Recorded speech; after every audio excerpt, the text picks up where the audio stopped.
The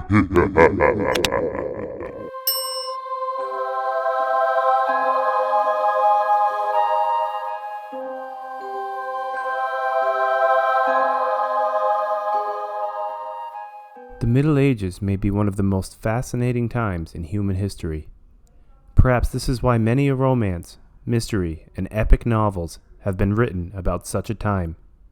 However, not every story is filled with noble knights, damsels in distress, and dragon slayers. Here are 5 horrific torture methods practiced during medieval times. Crushing. Crushing is a term used to describe a form of torture wherein the victim would have a slow, devastating pressure applied to one or more of their body parts.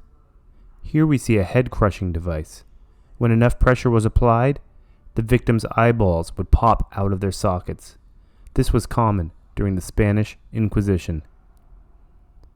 Other variations included crushing by elephant in Persia and India. And during the Salem witch trials, those who were suspected of witchcraft would be crushed by having heavy rocks piled on one by one until the weight became too much to bear and the victim was crushed to death. Hand torture. As forementioned, crushing was often applied to the hands using a device called the thumb screw, as seen here. Other variations of hand torture included crushing with a hammer, tearing of the skin, and pulling of the fingernails.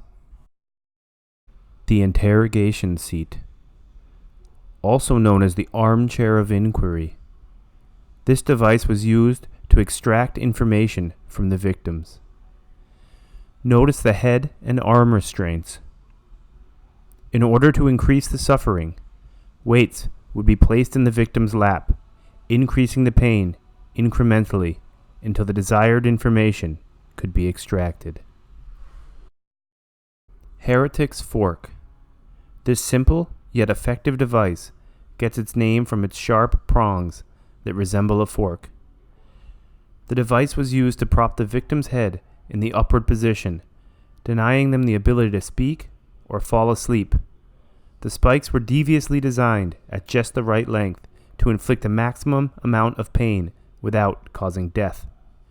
The lack of sleep would eventually lead to insanity. Flaying, or skinning, is a form of torture wherein the victim is skinned alive. Death from flaying can be a result of shock, critical loss of blood or other bodily fluids, hypothermia, or infection.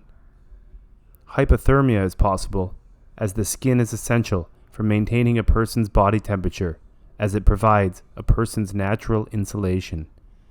Death may occur in a few hours, or in some cases, up to a few days after flaying. After death, the victim's skin may be saved to be used as a deterrent or for ritualistic purposes.